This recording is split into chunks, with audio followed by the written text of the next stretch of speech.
Mga kaibigan, handa na ba kayo sa isa na namang nakakakilabot na kwento?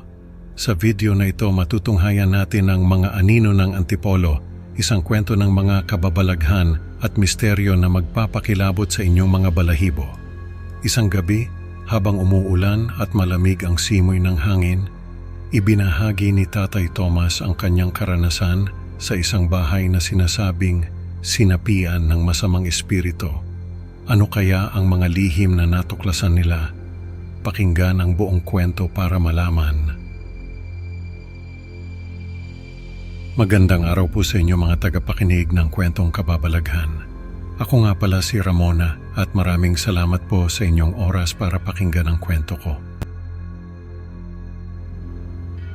Nakatira kami ngayon sa Antipolo, isang lugar na puno ng kwento at misteryo. Lumaki ako sa piling ng aking pamilya kasama si Tatay Tomas na madalas magbahagi ng mga nakakatakot na kwento mula sa kanyang kabataan. Si Tatay ay isang simpleng tao, mahilig sa kape at kwentuhan. Ang kwentong ito ay isa sa mga paborito niyang ikwento sa akin, lalo na tuwing umuulan at malamig ang gabi. Sa isang tahimik na gabi, nakaupo kami ni Tatay Tomas sa aming maliit na sala. Habang umuulan sa labas, ang malamig na simoy ng hangin ay nagdadala ng kakaibang lamig na tila bumabalot sa buong bahay. Alam mo Ramona, simula ni Tatay habang iniinom ang mainit na kape. Noong bata pa ako, lumipat kami sa isang bahay sa Antipolo. Sa tapat ng bahay namin, may isang luma at sira-sirang bahay na sinasabing sinapian ng masamang espiritu. Talaga Tay, ano ang nangyari? Tanong ko habang pinipilit kong hindi manginig sa takot. Minsan sa kalagitnaan ng gabi, nagigising ako dahil sa mga bangungot. Napapansin ko ang kumikislap na ilaw mula sa bahay na iyon, sagot ni Tatay, habang ang kanyang mga mata ay nagbabalik sa nakaraan. Tumingin siya sa akin ng diretso, parang gusto niyang iparamdam ang takot na naramdaman niya noon. Yung ilaw na yon parang may buhay, parang may gustong iparating. Sa eskwelahan nakilala ni Tatay sina Angelo, Carla, Efren at Josie. Nasa likod kami ng silid-aralan, nag-uusap tungkol sa mga kababalaghan. Bakit hindi natin subukan alamin kung totoo ang mga kwento? Mungkahi ni Angelo habang naglalaro ng lumang kamera na nakuha niya mula sa eskwelahan. Pero paano kung delikado? Tanong ni Josie halatang kinakabahan. Paano natin gagawin iyon? Tanong ni Carla na halatang interesado.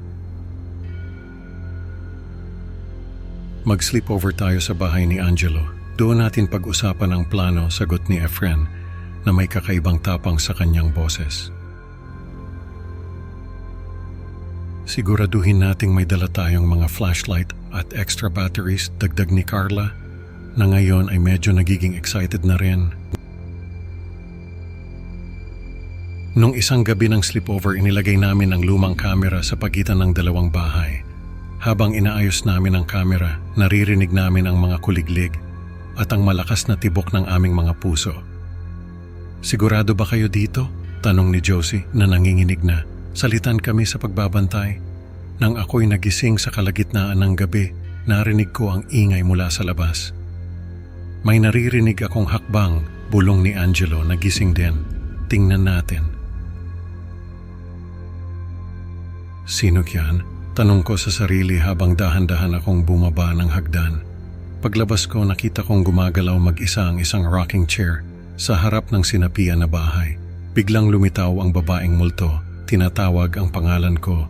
Tomas, Tomas, ano ang paborito mong kulay? Hindi ko alam kung magtatago ako o tatakbo, pero ang mga paa ko parang napako sa lupa. Ano to? Bulong ko sa sarili ko.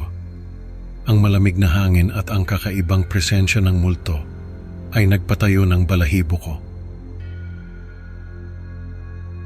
Berde, sagot ko halos pabulong. Biglang nawala ang multo nang magbukas ang mga ilaw. Tumakbo ako pabalik sa loob ng bahay ni Angelo at nakita ko ang mga kaibigan ko na gulat din. Nakita niyo yon? Tanong ni Efren. Nagkatinginan kami at nagpasya kaming umuwi na muna. Walang nagsalita habang naglalakad kami pauwi. Makalipas ang ilang buwan sa bisperas ng Pasko, nakatanggap ako ng isang kamay na niniting na sombrero sa paborito kong kulay berde. Sino kaya ang nagpadala nito? Tanong ni nanay habang tinitingnan ang sombrero. Hindi ko alam, nay, sagot ko.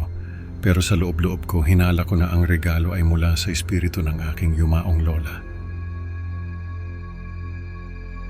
Alam niyo po mga tagapakinig, madalas ikwento ni Tatay Tomas sa akin ang mga karanasan niya nung bata pa siya sa Antipolo, lalo na yung tungkol sa sinapian na bahay na nasa tapat ng dati nilang bahay. Pero sa lahat ng kwento niya, isa ang hindi ko makalimutan, yung tungkol sa sombrero.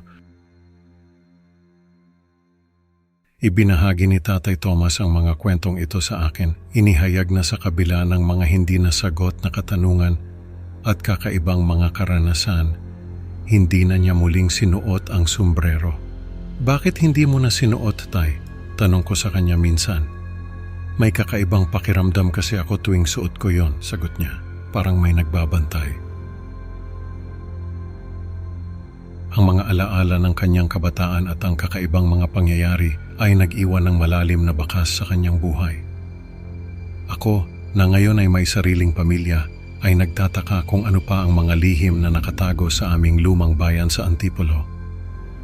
Ang mga kwento ni tatay ay nagbibigay ng kakaibang takot at misteryo na patuloy na bumabalot sa aming pamilya. Mga tanong na hindi masagot-sagot ang patuloy na naglalaro sa isipan ko. Hanggang ngayon, naiisip ko pa rin, ano nga ba talaga ang nangyari doon at sino nga ba ang nagbigay ng sombrero na yon? Mga kaibigan, ang kwento natin ngayon ay nagpapaalala na may mga bagay na hindi natin kayang ipaliwanag at minsan, mas mabuti nang hindi na alamin.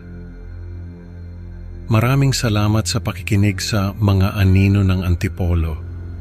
Huwag kalimutang mag-like at mag-subscribe para sa mas marami pang nakakakilabot na kwento. Excited na akong makita kayo sa susunod na upload. Hanggang sa muli, mag-ingat kayo sa mga anino sa dilim.